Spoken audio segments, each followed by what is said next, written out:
Hey everybody, what's going on? This is Frankie B and I am back in the art flow. This is 2022, and actually this is a continuation of a video, well actually a what I call the art flow live stream that I did on Facebook yesterday. So this is sort of a continuation. I'm calling this unfinished work. These are pieces that I started back in 2020, and I've just wrapped up a bunch of stuff with Codgers and Cowboys, and so I thought that it might be a good time just to kind of shift gears and try to jump on this stuff that really needs to get completed. So anyway, these are some sketch cards that I got. I forgot what set this was from, who was putting this out, but it was called Animation Tribute Sketch, and they're nice. They're very nice thick stock, really good. You write your name in the back and stuff like that. And I decided that I really liked them, so I was gonna do some artwork on them. So anyway, I'm going to be trying to wrap up on this piece, and then there's another piece which I have to start inking. So that's going to be the plan right now. So here we go.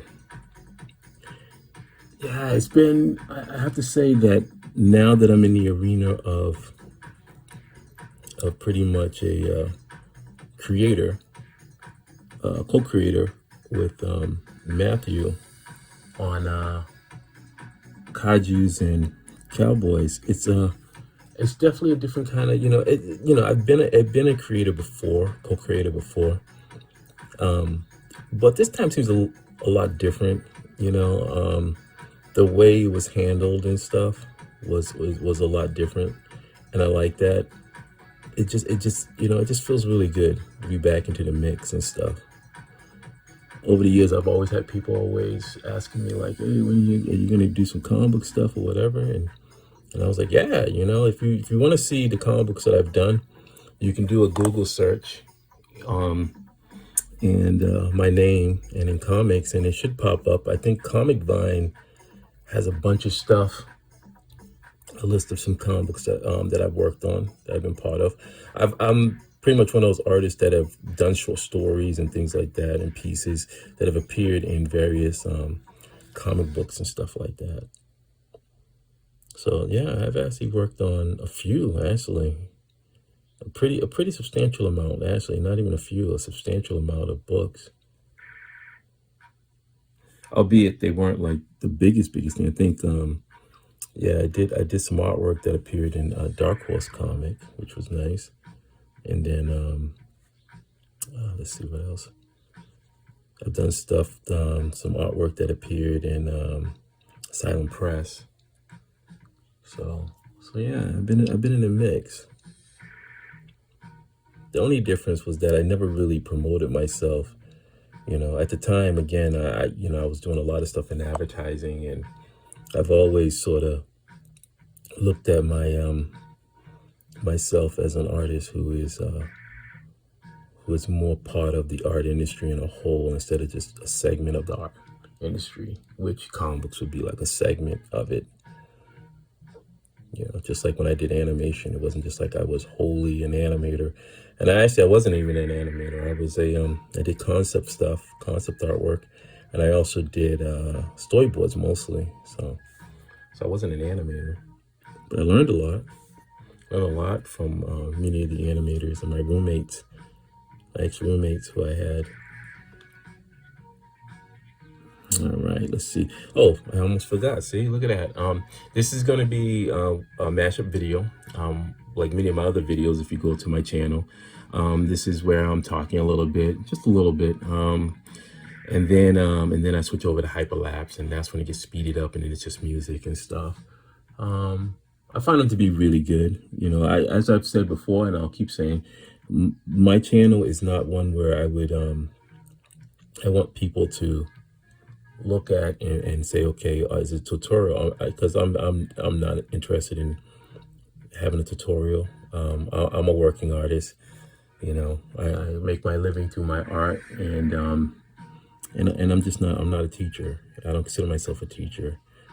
So I'm more in the sense of that, I put it out there, and it's really somewhat more cathartic for me. If anything, if somebody happens to enjoy it, then that's even better. But yeah. All right, so So pretty much that's what this is. It's a mashup video. And these are characters that were from the film, what was it, Mazinga Z Infinity? I went to the movie to see this. What a journey that was. I think there was a fire that broke out. On the day I went, there was a fire that broke out at the theater too. It was crazy.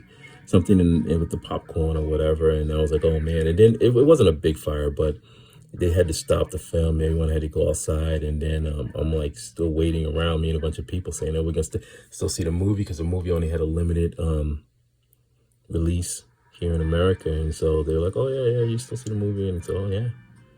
So I stayed, but yeah, I was a little nervous there a second. I think I've reached that point where I've been oversaturated with a lot of Mazinga Z stuff.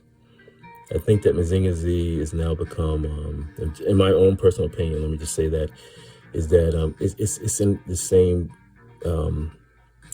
world like Batman, where you've seen so many different versions of Mazinga Z and stuff. It's like, okay, like I would love to see Grandizer.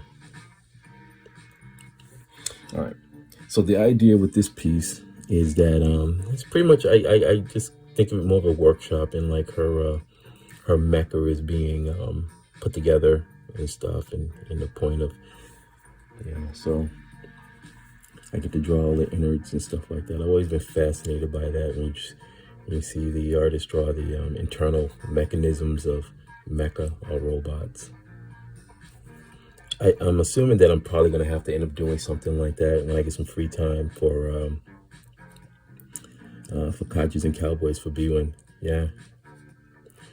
I have to say that it is such a huge struggle.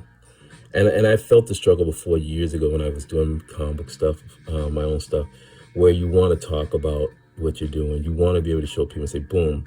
But then the professional side of me is like, don't show nothing, Remember that, it's not about, whether or not you're showing stuff right here and now. It's about, you want to establish the fact that you want people to want to read it, But boy, I can just tell you right now, I'm having a ball drawing out the scenes and stuff.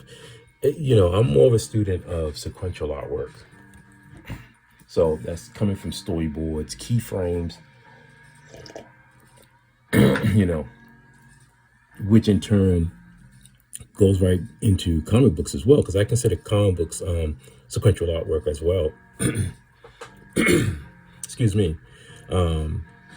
So being able to tell a story and have it flow in such a way that's really engaging, because that's for me. Like, when Matthew's writing something, I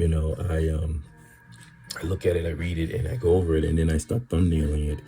And I've always approached thumbnailing with a sort of raw sense to it, where I just kind of just go for it, and then I can sort of build. If something needs to change, I can change it. The pros of having the computer now is that it makes that job much more faster. Back in the olden days, I would have had to do paste ups and stuff if I needed immediate changes, and that would have took a little bit of time. You have the Xerox and stuff like that. But I would say the huge plus is that now I can scan stuff in Photoshop and just go to house, man.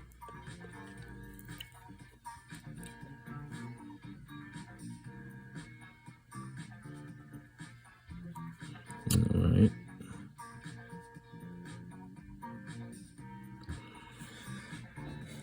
All right, let's see. And I'm gonna draw like a solid painting over here. One of the things that I've always admired with sketch cards, when I first, as I mentioned on my live stream yesterday, was that I wanted to imply the fact of that as an artist, I've always sort of looked at ways to enhance my skill set, and if I was going to take an assignment or whatever, that somehow it was going to help enhance what I was always capable to do. And when I got recruited to do sketch cards, at first I sort of looked at it with bewilderment. I never even heard of them and stuff. And then all of a sudden I found that there was this community for it, and it actually was people that collected it. And at first, I was kind of like looking at stuff around, looking at the various people, and I was seeing a lot of headshot stuff, just headshots and stuff like that. And I said, okay, that's a flavor, but to me, as somebody who's in the sequential and wants to tell stories, I was really nervous because I was like, oh my God, maybe this isn't for me, because I want to tell stories. And then lo and behold, I ended up coming across other artwork from some really talented artists, Roy Cover, Lachlan, and of course Nar. And there's many more too, who were doing some really amazing illustrations within the ratio of, the very small ratio of this sketch card. And I mean full on scenes, man. And to me, as somebody who loves doing storyboards and thumbnails too, it just was like magic to me. It was like, wow. And people seemed like they really were digging in and stuff like that. And yeah, the pay's not that great, but regardless of what, these artists were really putting it all out there and stuff and pushing the envelope on this imagery. And that is what really was sold me more so on sketch cards, where I felt that if anything, even though the pay is not that great, and I'll have to supplement through, my other, like advertising work and stuff like that, which was fine. That my skill set could be enhanced by this. And I learned so many new little tricks and stuff from it, which was really good. All right.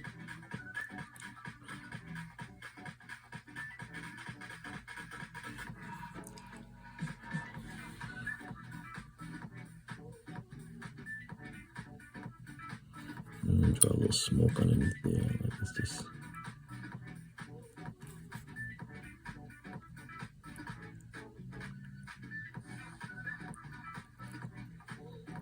All right. Where are we at now? We're at 11 minutes. So, again, as usual, I try not to really talk people's ears off and stuff, as I'm rambling on. If you really want to check out the, a lot of rambling, you can check out the Facebook Live, where I'm just doing my thing and just sort of, spitting some of my truths and stuff, and hopefully somebody, get something from it, and if not, that's okay too, it's not going to hurt my feelings. I just I've always had a nature about me where I just go on about my own business. I don't let things kind of get to me too much unless it's brought to my attention, and then, then I can't. I just have to say, okay, tell me what's up. But anyway, hopefully somebody's watching it, and if they get something, they get something, and that's cool. Because that's what I mean. When I look back at my life, man, for me, I had to go to shows and just to different people and sort of, talk to different people, physically go there. I remember going up to New York and talking to Gray and Jamal Eigel and Rob Stoll. And Rob was from Boston originally, but then he moved and he was doing a lot of inking for Marvel and DC. And then Gray, and God, there was some other guys too. And then there was, Hannibal. There was Hannibal, who did a lot of stuff for Magic the Gathering, but he also did comic book stuff. And then there's Louis Small, Uncle Louis. So, but back then it was like, you had to sort of go up there and you meet these people face to face and shake their hands, look them in the face, man, and see and stuff, and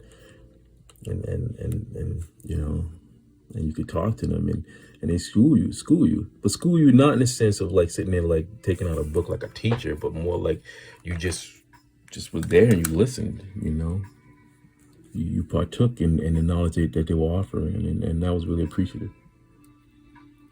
Even though I personally didn't jump right into wanting to, do comic books, say for the big guys like Marvel and DC, I still took a lot of what they said and applied it to my other stuff, especially in advertising.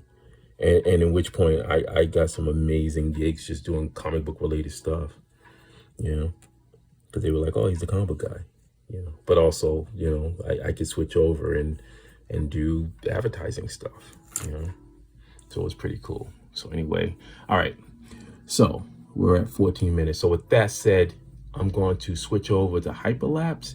Once again, Happy New Year, and thank you for just hanging out with me and, and just, supporting the channel just by watching and stuff like that. I really appreciate that.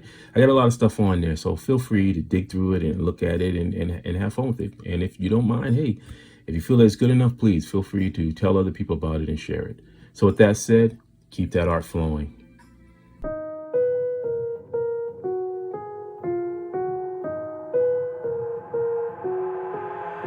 I've got an itch I can't scratch, I'm missing a piece that completes a whole part of me, an open wound scar to see. Everybody come here, gather round, welcome to the freak show, the best in town. What the hell's wrong with me? I don't get along with anybody, honestly. I've been living in my own head constantly, thoughts jumbled round, think I need a new lobotomy. Wait, all these thoughts are too negative, I don't wanna get lost in the sedative. Gotta show them what I got, I'm competitive. You know I'm about to go off, I won't let them win, I'll take a stab. I wanna chase a bag, I wanna weigh, I can change all the things I lack. I gotta face the facts, I got a taste in that. Got me obsessed with the rest, I got an itch to scratch. I'll give up everything. If I can see my dreams, I'll make things right. 'Cause I'll do anything to make what I want a reality. Don't let go. Don't let go.